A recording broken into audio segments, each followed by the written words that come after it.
and welcome back to the Chatterjack Podcast with myself, your host, Lindsay Gray, and today I'm joined by Andrew.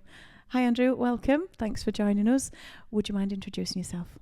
Hi Lindsay, yeah, great to be here. Really excited about joining this chat. So my name's Andrew Armitage. I run an agency called A Digital, and as the clue is in the name, it's a digital agency. So we design and build websites and support them with digital marketing.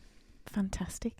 Thank you for joining us. I really appreciate it. So as the founder, owner, director of A Digital, would you tell us a bit about your job? Where to begin? Yeah, so it's quite a wide-ranging job, really, as you would imagine in an agency, and we're a small team as well. So we've got 6 full-time, and then we've got a number of additional contributors who we work with regularly. So I suppose my focus is, as much as I try to, it's steering the agency, but I still get involved with the client delivery. Particularly around strategy and planning for new websites. But also I've got a keen eye for the design side. I really want to make sure that the visual aspect of what we're doing matches the technical capability of what we're doing as well. I think that's so important from an end user point of view, from a client point of view, because it's representing their brand, it's how people will interact with the website, and ultimately it's sales and conversions. So I want to oversee that kind of stuff. But of course there's all the usual stuff then, working with the team, looking at opportunities for collaborations and partnerships, the finance side of things as well. So yeah, pretty diverse. Very busy. But yeah, I do enjoy getting involved with that early stage with websites, planning them out, and then obviously seeing them take shape over time. Amazing. So have you always been interested into website build? Has that kind of always been part of your career? How did you end up founding an agency? It has really. And we're going to take a short history lesson. So we'll go back to 1995, I think it was, because Windows 95 had just come out. Yes. And how old would that make me? I would be sort of mid-teens. Yeah. So the internet was a new thing. We had things called Netscape Navigator. CompuServe CD-ROMs would drop through the letterbox, and AOL. Anyway, I had this... Oh my God, I remember the AOL, and it used to spin. Yeah, and they'd come through the letterbox free almost 3 times a week. Yeah. I had a computer in my bedroom, and I figured that you could plug it into a phone line. I didn't have a phone line in my bedroom at the time.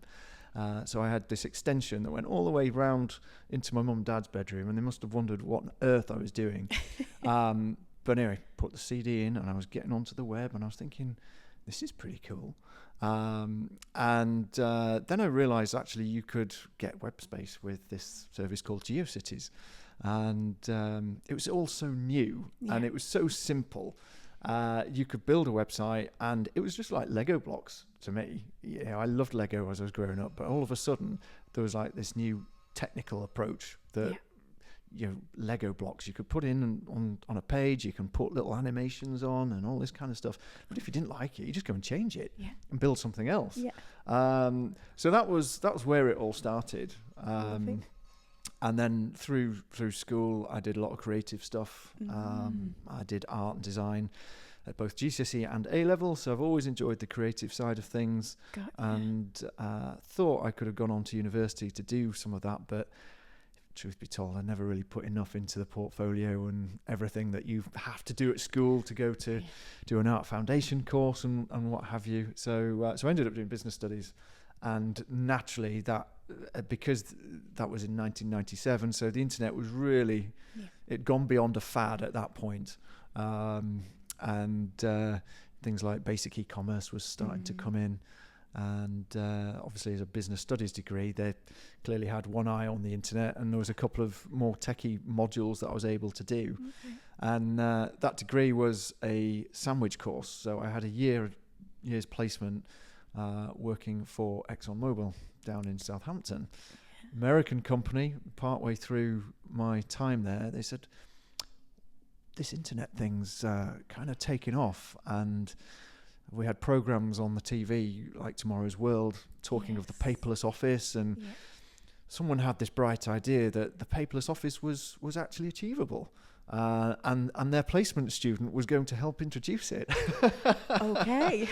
So I was given this copy of Microsoft Front Page 98 and basically told to build their intranet, which was cool. I didn't really know what I was doing, but clearly it was far too much for the placement student to achieve within a few months, and that thing called scope creep crept in pretty quickly. So that's kind of where it began. Wow. And interestingly, I didn't go straight into. I didn't go into an agency. I didn't work in an agency, which, with hindsight, I kind of wish I had. I wish I'd had some more experience in an agency environment. Okay. But I actually went into technical publications, which was, I suppose it's related. It still had the technical stuff. There's a bit of the visual stuff as well. Yeah. But fast forward a few years, I'd always retained that interest in the tech, and of course the internet continued to grow. So a moment came when I thought, well, let's see what I can do.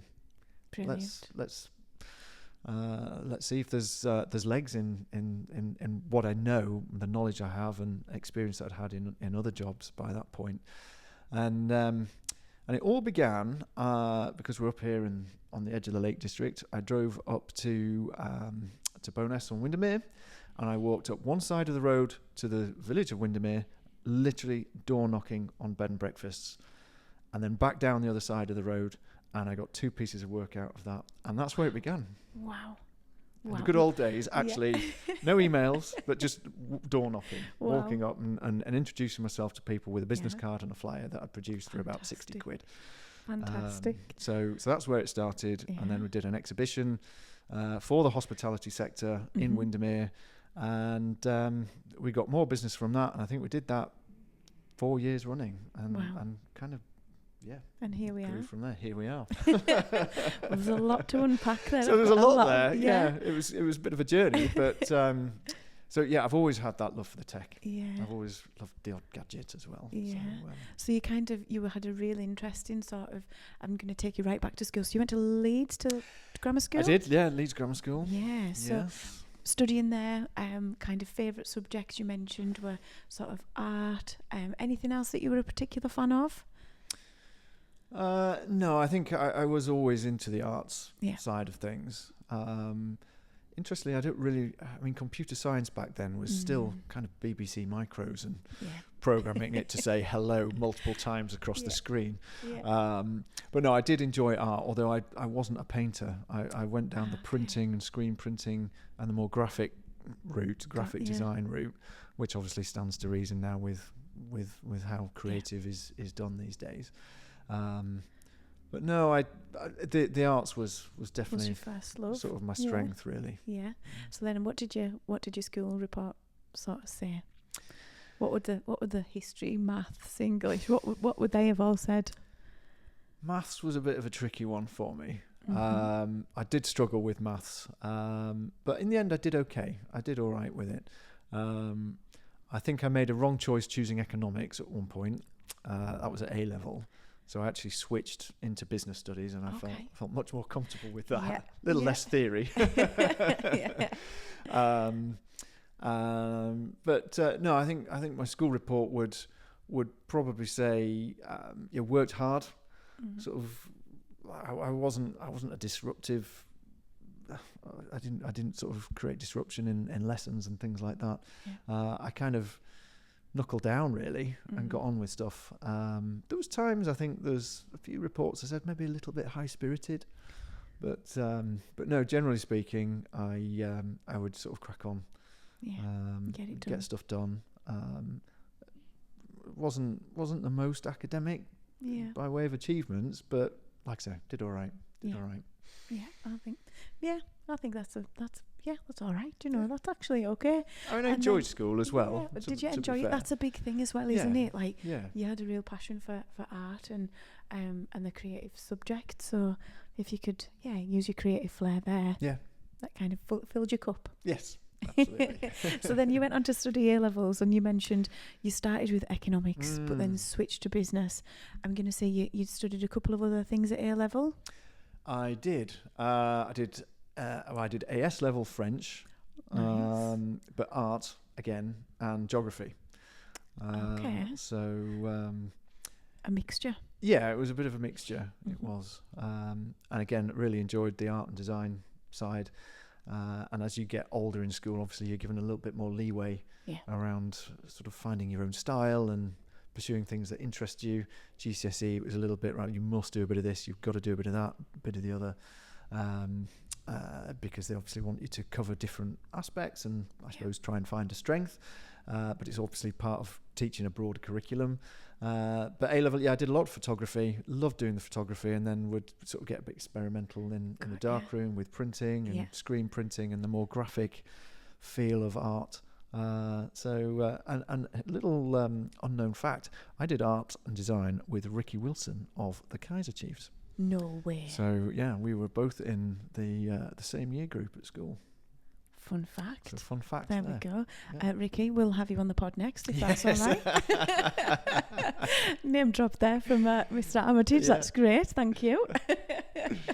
Interesting. So kind of that was always where your interests lie. And did you know what you wanted to do when you were kind of leaving school? Did you always think, I'm going to go to university, chats at home around the dinner table, kind of what was the conversations around? Yeah, I mean, my path, I would say, was pretty traditional. Mm-hmm. School, GCSEs, A-level, university. Yeah. My dad had run his own business, so I suppose I'd always felt at some point I'd like to do that. Yeah. For a long time, I didn't really know what I wanted to do. I knew I enjoyed photography. So actually, when it came to applying for university, I split my applications between photography and business studies. The business studies being a bit of a fallback in case I didn't get the photography. Interesting. But a lot of the photography courses had prerequisites for art foundation courses. And I was less keen on doing the foundation course. And to be honest, my portfolio wasn't really deep enough or broad enough to get into foundation course. And I figured that if I wanted to do photography, I had a camera, I had the attitude, I could go and develop the skills without necessarily needing influence that would have come through doing the foundation course and degree. So needless to say, with all of that, I didn't get accepted onto any of the photography courses. So business studies it was. And here you are. So it didn't turn out all bad. Didn't turn out all bad. So you studied that 3 years? 4 years with a sandwich course. Yeah, 4 years with sandwich. And that was at Lancashire? UCLan. Yeah, University of Central Lancashire, which I absolutely loved. Absolutely loved every minute of that degree. There are so many different options now that young people can go through. And I would absolutely agree that university is not a must-have path. Because you've got apprenticeships and degree apprenticeships and of course things like YouTube even that we never had at the time. So there are so many more different choices that young people can take, but I loved it. And for me, it was a school of life experience as well. You know, you're thrown into an environment with so many different people, so many different backgrounds that is so much broader than school. You've got freedom. Freedom to learn, freedom to sort of shape your own opinions, I suppose. So all of that stuff I think university is great for. And then all the social activities, of course. So absolutely. I thoroughly enjoyed going to university. Yeah, you had a great time there and probably met some great people. I'm going to say you're still in touch with some of them now. Absolutely, yes. The social and got in with the students' union as well and the sports clubs. That was a big part of my university experience. Yeah. So let's tell us a bit more about that. So did you kind of do a bit of sports at university? I've got a few bits and notes here about what you do in your spare time. Yeah, so I was big into windsurfing. And I'd actually, through supporting other people, I got the union paid for me to do an instructor's qualification. Oh, wow. So that was cool. And it was quite an active club, probably 30, 40 people. Wow. Obviously, very much revolving around the social side of things.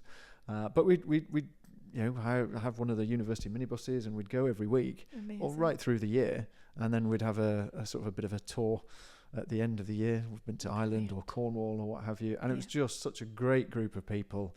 Absolutely loved that, and threw myself right into it. And as an instructor, obviously I developed my experience in teaching people, but had knowledge about the kit, and there was budgets and whatnot for the union to support us with buying kit.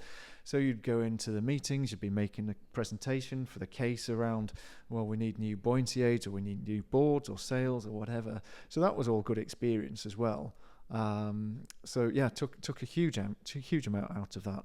And obviously it was something that I was hugely passionate about. And then when I did my placement year, that was down in Southampton, so I was next to the sea. So that worked out well.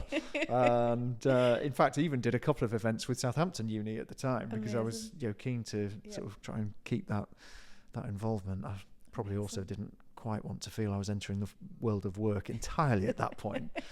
But quite entrepreneurial in your approach to kind of probably meeting with the people in the university that had the budget for you to exactly. You were kind of pitching to them almost. Yeah, absolutely. So absolutely, because all the clubs wanted money. Yeah. There was the climbing club, the canoeing club, the basketball club, the golf, football club. They all want the club kits or new gear so students get the benefit of participation, because you don't arrive at university with, unless you've been doing it for years, you don't arrive with all that kit. And obviously the universities at the time, I hope it's not really changed, but it was about participation and accessibility to be able to meet people and learn skills that were beyond that academic boundary. That's really important as well, isn't totally. And that's why I talk about it as a school of life, because it's so much more. And yes, of course, you're living on your own, you've got your personal budgeting and your finances, you might be working through university and what have you, but the other opportunities that it can present beyond just study, I think is hugely valuable. And like I say, now you've got all of these different routes to take. You don't necessarily have to go to university to get that experience. But at the time, like I say, it was a fairly traditional route, and I actually absolutely made the most of it. Yeah, good for you. And you learned a lot of probably skills about yourself, and kind of refined your communication style and skills that have probably seen you right through your career. Yeah. Was that shaped in that time frame? Yeah. Love it. All right. So you did your sandwich year. You went to Exxon. Was that in the UCLan degree? Yes, it was all part of the degree. Although, again, with the sandwich courses, it was down to individuals to find a job. It wasn't sort of part of the program. It was, you have a year out to go and work. Here are some options, but go find something that you can tell us about, and we'll approve it. Got you. And was that the reason why you chose the sandwich year to get that work experience? Yes, it was. Yeah. Okay. I mean, a lot of the business studies courses at the time were that sandwich structure. I think if there was sort of like business admin or it's like entrepreneurship or whatever the course titles were at the time, they were more the traditional 3 years. Yes. But yeah, a lot of the business studies courses were that 4-year sandwich, and I thought, well, actually, what's to lose from doing that? You get the value of experience. I again would recommend it. No regrets in taking that approach. Love it. So you graduated with lots of lovely letters after your name, and then you went on to. Did you go to work at Exxon from university? No, I didn't actually. I joined BAE Systems. That's the one. I've got my dates mixed up. On the graduate scheme. Yeah. Yes. And that was down near Preston, so that was in very much the aerospace side of things. Okay. So a bit different to kind of where you'd been studying in the business world. Yeah. How did that translate? Yeah. Do you know what? I think at the time I'd applied, having done business studies, and I'd got an offer, and I thought it's going to be a pretty good offer. That there's a career path. There's probably some security. Can't really go wrong as a place to start your career and sort of build that experience. Like I said, I think at that point I still didn't really know what I wanted to do, and that's perhaps been right through school, through university. I was never as focused like, I'm going to be a doctor, I'm going to be a lawyer, I'm going to do this, I'm going to do the other. which is why I think the business studies was a good choice for me, because it was a broad degree and it gave me choices. I knew it would give me choices. But I got that offer and thought, well, can't really go wrong. So let's go. And I was quite into planes, I suppose. I was thinking about this driving up. If I'd chosen another career and thought about it, I would have perhaps pursued being a pilot. But but it was pretty cool being at BAE, because you'd sort of walk out of the office and there'd be a tornado just rolling down the runway, and just to see those and be as close as you could be. I'm not right next to the runway, but closer than Joe Public would have been, was quite an awe-inspiring experience. So I did quite a lot of project management type stuff. Like I said, I worked in technical publications for a bit, so that was a bit of a combination of the tech side and a little bit of creative. But long term, I didn't see my future there, and I thought there was also an element of I had that entrepreneurial aspect, that inspiration from my dad, that experience from university, and I didn't see an opportunity for that in a corporate environment. Interesting. Okay.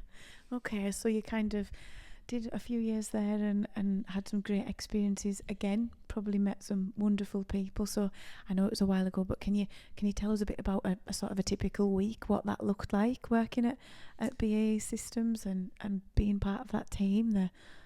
Can you remember? Yeah. Give us a bit of an overview of the job, if you will. Yeah, I mean, there was a few periods where I was very much involved in trying to shape their project management process. But then you think of, well, just how many projects and programs they run. I was just I wasn't shaping their overall project management. It was just a small part of it. So, generally actually working in small teams, despite it being a corporate, generally speaking, the teams I was in were fairly small, sort of 8 to 10 people.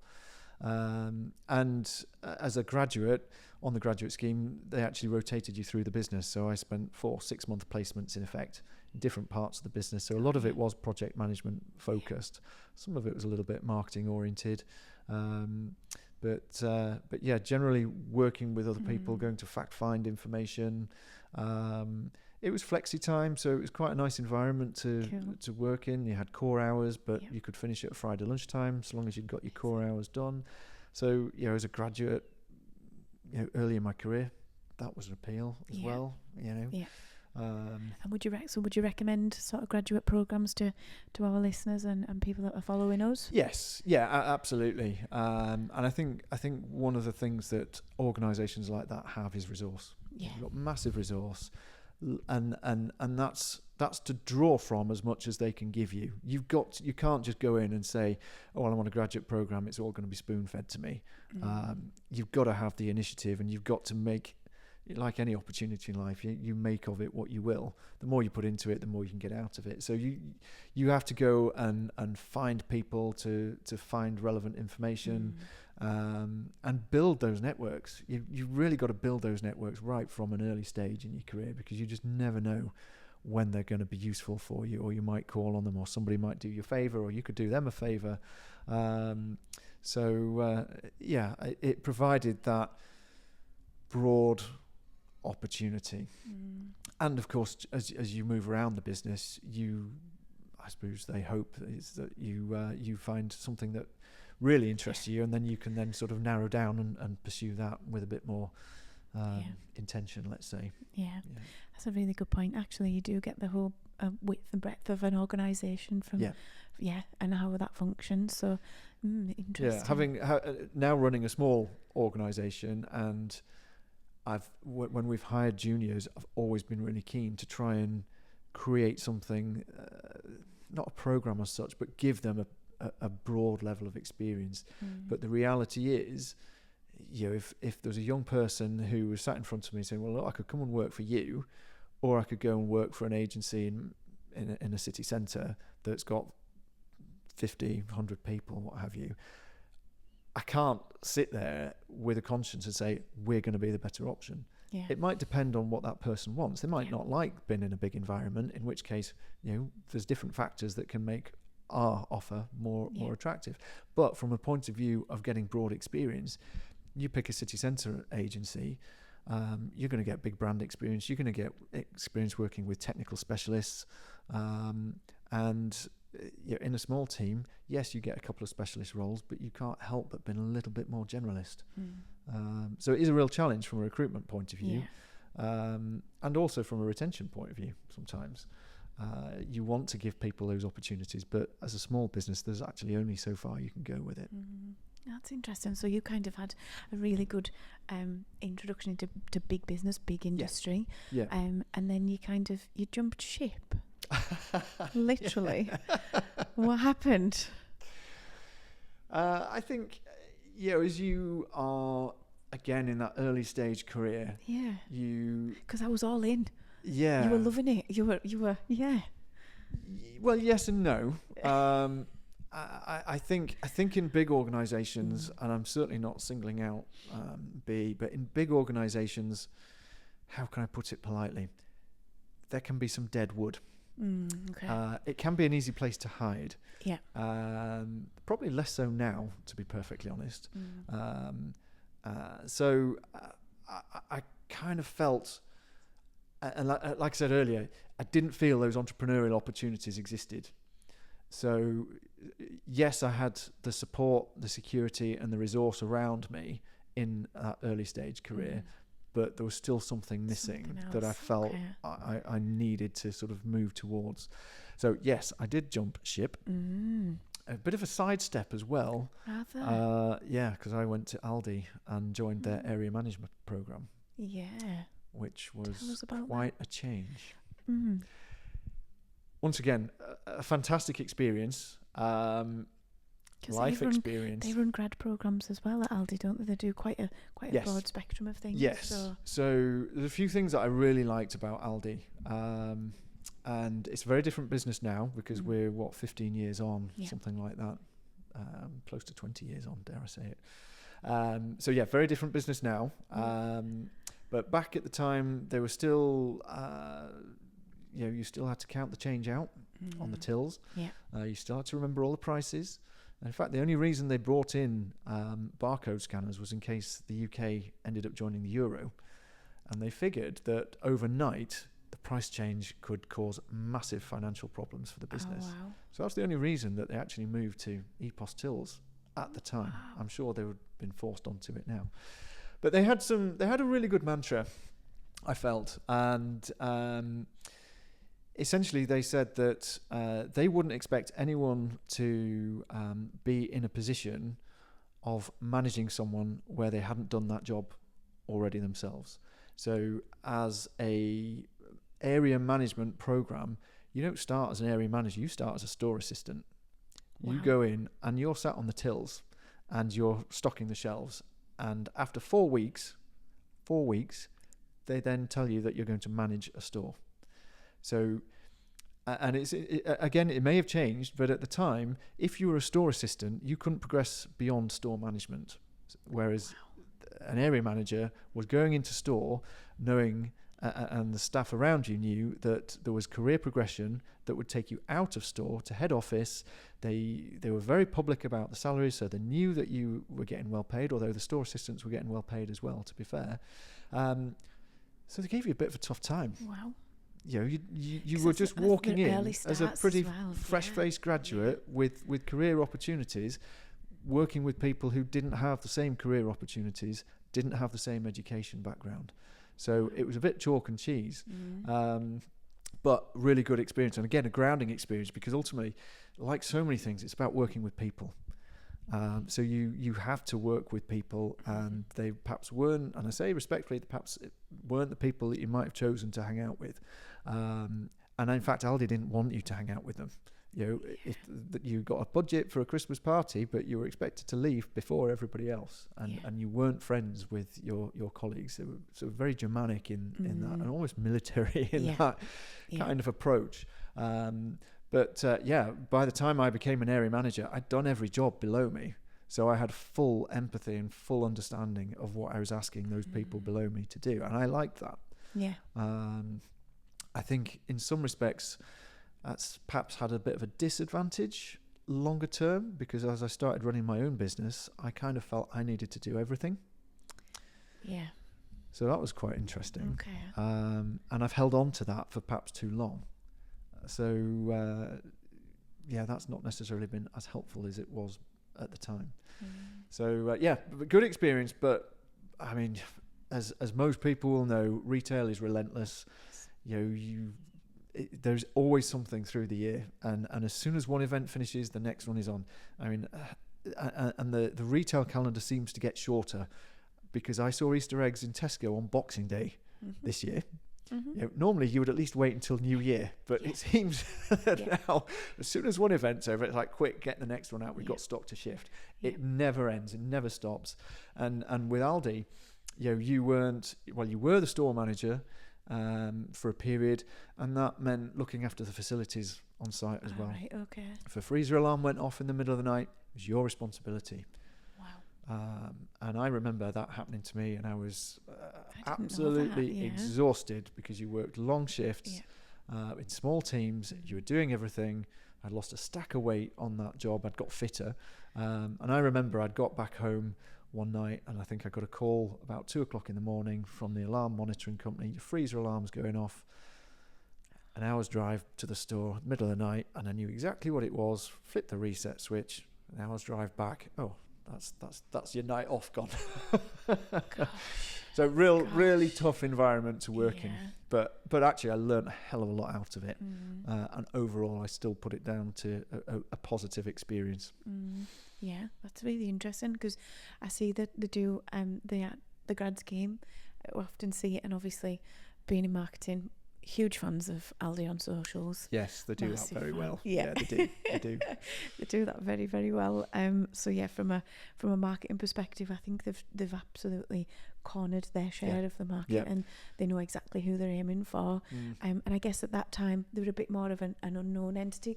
There were perhaps stores weren't as close together as they are now. No, that's right. Well, you were driving an hour to work. Without being rude, they were the poor person's supermarket. Yeah, everything was knocked down price. And now the packaging, yes, you've still got competitive pricing, but actually you look at some of the packaging, it's squarely designed to target, the higher end ranges of M&S and Tesco and Sainsbury's, etc. So they've done very, very well in moving into that space, and they've taken the market. And now, like I say, it's a very different business and a very different shopping experience. Very different, very, very different. And then you left. Then I left. Because, pardon the pun, retail had a shelf life for me. It really did. It was, like I say, relentless. And I was working away from home a lot. And that was 6 days a week. And that's before they weren't even open on Sundays at the time.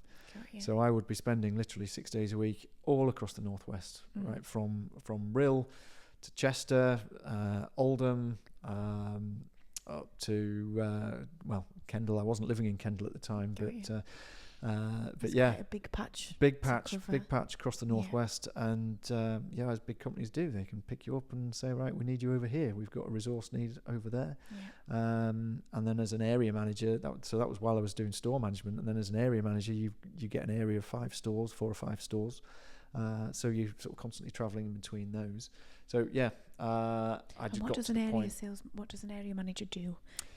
So you're then responsible for essentially delegating to the respective store managers within those within that area. Okay. So again, it's quite very structured in terms of that top-down approach.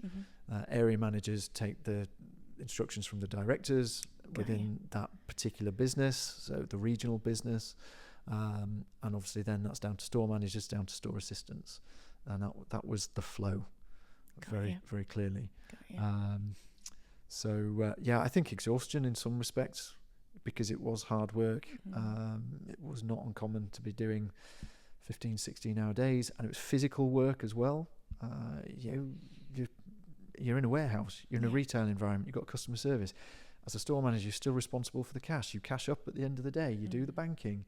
A little bit like running a small business in some ways. You had all that diversity in the role, and it may well have changed now, because obviously, like I say, it's a different business. But that's where I think I part exhaustion and part of me thought, I'm not getting to the tech that I really enjoyed, back to that first love that I'd had.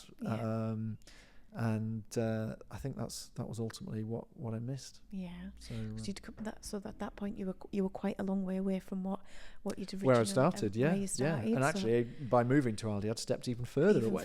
Yeah. And maybe didn't realise it at the time. Went for the experience. Went for the experience. Went for the money. Yeah. As well, to be perfectly honest, and the company car that was nice. Yeah. And like I say, it was a good experience, but it didn't take me ultimately to where I think my heart was. In terms of what I wanted to do. So then, was it at that point you left and started on your own? Was it at that point? Not quite. Was a little bit in between? I had a 3-month notice period, which was pretty cool because actually I was out the business the same day I gave my notice. They want commitment, and if there's a sense that you weren't committed, out the door. So I had 3 months. Wow. And in that time I did another life ambition and climbed Kilimanjaro. Amazing. So that was good.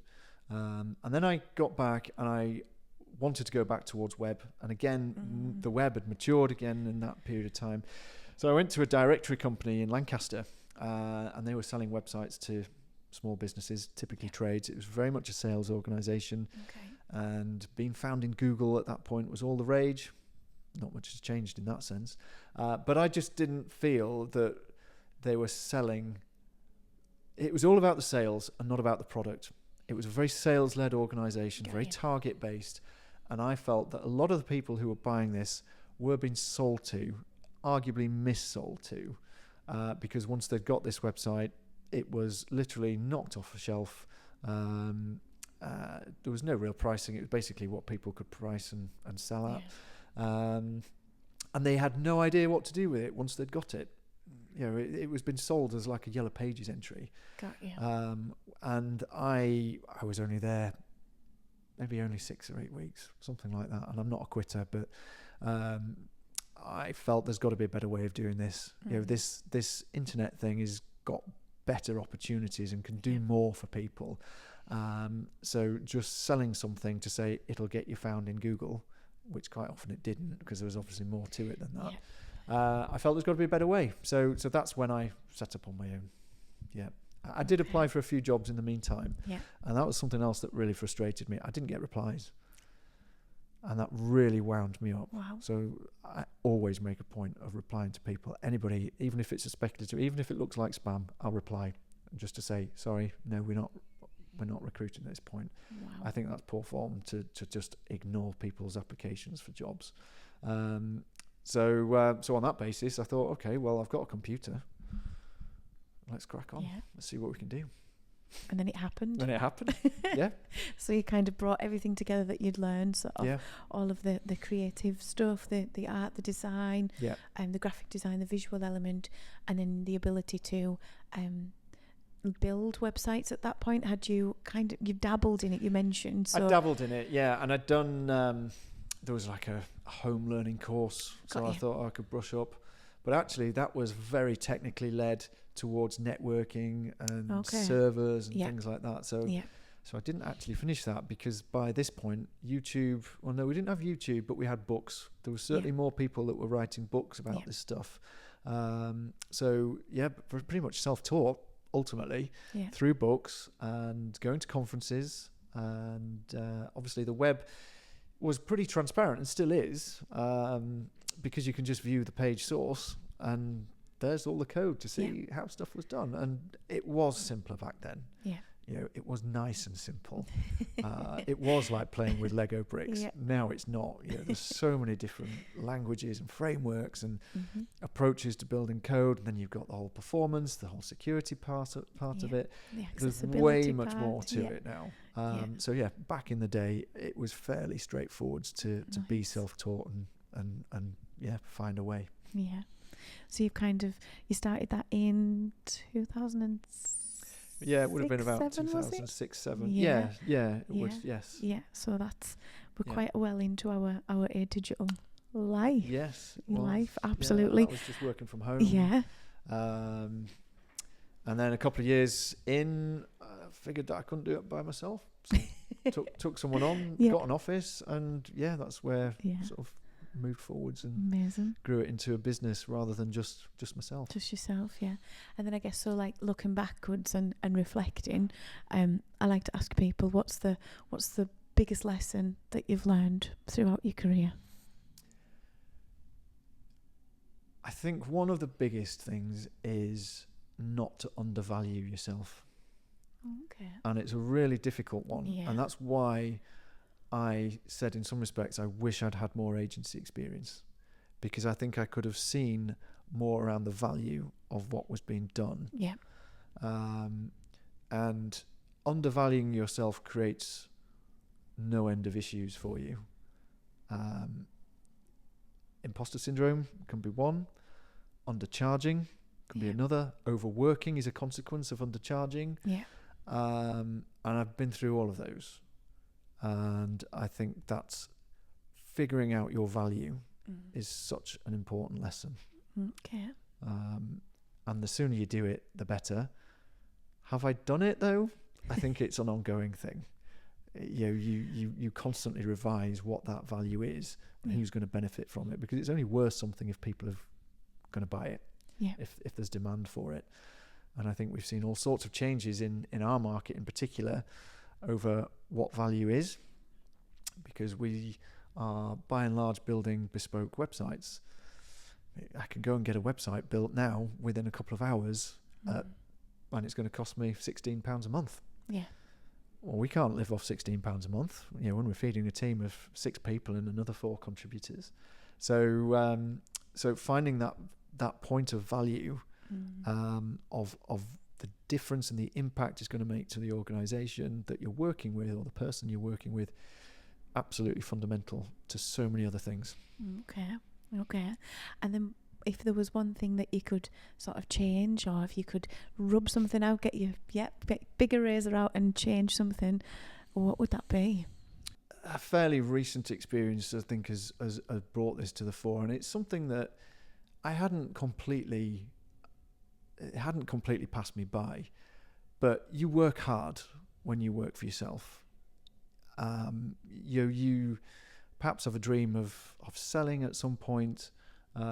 You're doing it for yourself. You're doing it for perhaps your family, and to ultimately to sort of build and lead the life that you want. You think that it's going to bring you all this flexibility and so on. And I posted about this on LinkedIn last week because I went to see Bruce Springsteen live in Manchester last week. Yeah. And I've listened to his music for over 30 years and I've never seen him live. Amazing. And yet so many people have told me, oh, he's amazing live, you must go and see him. And it took a life event when my dad died last year to actually think, do you know what, the tickets are there, just book it, just do it. It doesn't matter, don't ask permission, don't check your calendar, just do it. So I think you've got to remember there's life to live, and as I touched on earlier, it's your career as well. Yes, you're building a business, but actually it's still your career, it's still your life. So focus, don't lose sight of that, because there can be lots of other ambition that actually the business might not serve. And if it doesn't, you've got to put that in some perspective and figure out, okay, well, if it doesn't serve a particular ambition, how am I going to make that happen? Because we've all got choices. Yeah, for sure. And they might not be comfortable choices, but you can't let those choices just pass you by. No. So then I guess going back to that point then, do you kind of think that being the owner of a business is kind of it's glamorized in some elements, and it's made out, you can make, if I see one more post on LinkedIn that I started with 2p and now I'm a multimillionaire and I've got my yacht in Monaco, if I see one more of them, I think my head will fall off. But is that the reality? Do we make it too glamorous? Or I mean, don't get me wrong. The business has given me some great opportunities, and will continue to do so. I get a lot of UK travel, which is nice. Traveling around to see clients. I've had international travel out of it. So absolutely, those things exist. It's all got to wash its face at the end of the day. It's not about necessarily posting pictures of yourself on a yacht surrounded by celebrities and thinking, I'm living the high life here. You've got to keep that perspective. And the reality is, yes, there are people that have done that. Have they done it off their own back? Questionable. Some will have done, some won't have done. And it's not the majority. It's not the majority. And I think the other thing that's overlooked so often is that everybody's journey can take years. There's no such thing as an overnight success story. Nothing happens overnight. You hear of all the stories from various people. All the ups and downs. Branson's been quite vocal about some of the things that the challenges that he had, and there are many others I can't think of off the top of my head. But nothing happens overnight. It's all a journey. Some achieve it quicker than others, absolutely, and fair play to them. Sometimes it's the environment, the timing, a bit of luck comes into it. Sometimes it might be who they know, but nothing happens overnight, and it is a struggle. There are times that you have to dig pretty deep to keep going. Resilience is absolutely fundamental to running your own business because there are setbacks. How do you learn resilience? I think if I was to look back at where I've got resilience from, it's from purpose and inspiration. Okay. So the purpose being, I'm doing this for family. I'm doing this because I want to create opportunities for me and my family and my kids as they grow up, because the world that they're growing into is very different from the world that I grew into. Yeah. And their path into a career is going to be very different. Yes. I question whether schools are even teaching the right things for our kids at the moment for when they get into the workplace or even university. Are they leaving with the right kind of stuff that they need to get by in life in 2025, 6, 7, etc. So purpose is one, and then inspiration. Like I said, I do talk about my dad because he ran his own business and was very successful with it. But I also saw some of the downsides that came with it. Yeah. So I suppose I expected those. I was primed for there to be downs. Yeah. But again, you've got to try and keep that perspective, because at some point, we're all fallible and you can break. Yeah.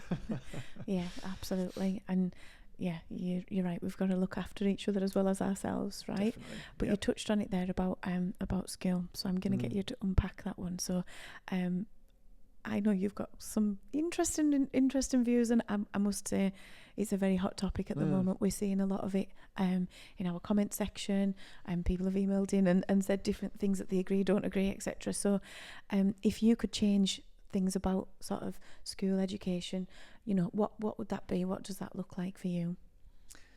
Or what is it that doesn't sit right, if that's easier? I think schools are very sheltered.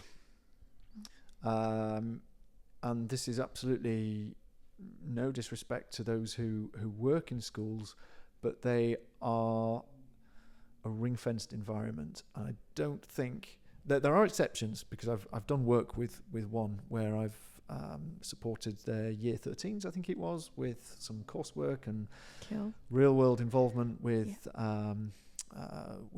sort of role play and sort of business interaction and things like that. So there are exceptions in where this is happening, but it needs to happen more. Schools are safe environments. I don't see many teachers on LinkedIn. It might just be because of the line of work that I'm in. I spend a lot of time on LinkedIn. I'm probably not following many teachers, so that could be totally wrong. But I don't want to be harsh, but I don't know that teachers have a great amount of commercial experience. And now, fine, if you're a history teacher, that's you're perhaps going to be hoping students move into research, or they take the knowledge from what's happened in history and how to use that to build a better future. Yeah. But if you've got careers groups and what have you, writing a CV is not what it was. It can't be what it was 20 years ago, because there's so many more channels now. Yeah. A CV will get you so far. Yeah. And it's still something that is asked for. Personally, I would much rather see a video of somebody do a presentation and introduction of themselves. Yeah. Because it shows me, yes, okay, it's slightly relevant to our sector, but it shows me they've got the get up and go to actually do something like that, present themselves, they can introduce themselves, they can string a sentence together, they've got the confidence to be able to do that. And I think there's just so much more that schools should be teaching, because we're going into this AI age fast as a bullet, and the cat is out the bag, we can't stop it. What does that mean for kids who are going to be entering or leaving the school system in say 5 years' time? I bet schools aren't doing anything particularly with AI. No. Are we going to be teaching people how to write AI prompts and understand AI? And this is all new for all of us. All of us. Right? So we're all having to find a way. Yeah. But actually, even in 2-3 years' time, the schools, again, there'll be some exceptions, but they will be behind the curve. And even some of the universities will, because they're like oil tankers. They can't just change a curriculum overnight. It's got to be considered. It's got to match presumably the funding requirements and all those kinds of things. So teach the they've teachers. got to, absolutely, teaching the teachers, of course. So there's got to be a faster movement to catch up with what's going out in the real world. So do you think then there's a potential for the crossover between academia and business? Do you think that this is the time to introduce more of a crossover? 100%, absolutely. Do you see that disparity at the moment? Yes, as a general rule. I think there are, clearly, because I hear from my kids, there are organisations that are being brought in to perhaps give presentations on what particular career path might look like. So, we've talked about BA Systems. They're very big in this area. I know BA Systems are going into my kids' school and they're talking about different career paths. But are they talking about how you get into those career paths, other than just talking about the subjects that you might need to study? The soft skills are one massive area that don't seem to get covered in the way that they should. How people present themselves, how they apply for jobs, how they show that initiative, how they develop their confidence. And all of those things apply whatever career path you take. You can be the most academic person in the world, and sometimes that will get you by. You want great academics to be working in certain circles, but all of those roles at some point are dealing with people, and you've got to be able to have those confident interactions with people, and be that, stand in a room, talk to 300 people about something that you're working on, or pitching an idea, or sharing an opinion. You've got to have that confidence. And of course, kids now on the social media, they're using it all the time. It's so easy to have their confidence knocked. That's not a good thing. So back to resilience. How can we talk about building up that resilience and not letting other people's opinions stop people from pursuing their own sort of dreams and ambitions, or sort of treading on them, that kind of thing. So I think there's a lot more that schools need to do. Let's teach them personal branding. Teach kids personal branding. Got to start with the teachers, though. We've got to start there. Maybe we should have an off pod chat about that. Could be a good idea. And you've also just given me an idea for another series of actually maybe we should delve into some of those topics. Actually, how do you apply for a job? How to get those absolutely, because it's hard for us as employers. We want to give opportunities to people, but it's got to be commercial. We've got to have the right attitude. And as a small business, there's only limited time that we can spend giving that education, and that's where I think we have a reasonable right as employers to expect these points to have been covered during education. And that means school, because people don't necessarily go on to further education or higher education. So it's got to start in school, and that's where those skills have to come from. And if schools aren't failing, if schools aren't able to deliver that, then it's going to make, as we talked about earlier, smaller businesses who by and large dominate large sectors of the economy. It's going to make that very difficult for those juniors to get into those first early career roles, because there's actually a far greater onus on the employer to give them the training that brings them up to commercial speed with where the sector is. I remember I had a chap come to me many years ago now, and he was thrilled to bits to show me all about what he'd done at university in Flash. So Flash, for those who don't know, was an Adobe product, and it was all about animation, and you could build films and movies, but you could also build websites with it. It wasn't a website tool, but people found a way. And he was thrilled to bits to show me, look what I've built. I've built it in Flash. But the iPhone came out 6 months ago, and it doesn't support Flash. Flash is dead. Yeah. And I felt so bad because he'd got his degree, built a portfolio on old tech, and I couldn't offer a job. Couldn't offer him a job. Now, as it happened, there was a nice end to that story because he went off, got some more experience, came back 18 months later and said, really enjoyed our chat, really appreciated your honesty. Yeah. Is there an opportunity? I was like, yeah, there is now. Amazing. So yeah, it had a nice ending to it. But we can't be teaching our kids old tech or the more traditional skills. With soft skills, absolutely, interacting with each other and having conversations, confidence, resilience, absolutely. All of those need to be. So if you could change 3 things, I'm putting you on the spot now. If there's 3 things you could wave your wand and have 3 new brand new things after half term, what would they be? For schools or personal branding. Yeah. Personal branding lessons would absolutely be one. And I think that's understanding a bit about brand. Yeah. Then presentation skills.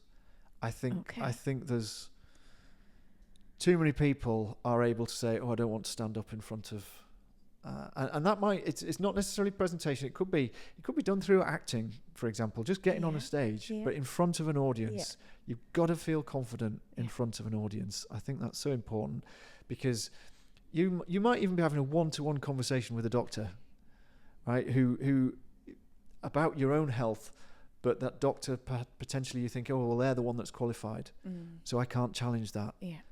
If you have the confidence of standing in front of people, perhaps you can challenge that. Perhaps you can argue and fight for that second opinion. So this isn't just about business. This is about life, broader life skills in general. Yeah. So there's 2. Personal branding, presentations. Tom would bring back chips. Chips? Tom would bring back chips. There's no harm in chips, is there? I know his answer straight away. Yeah. That would be Tom's, definitely, but... Yeah, we've had all kinds of manner of things mentioned. I think we wrap them in a bit of cotton wool, don't we, these days? Self-ownership, perhaps. Perhaps that's another skill. So then we can give them the chips, but they've got the self-ownership and discipline to realise, actually, I need to go and run that off now. Yeah, exactly.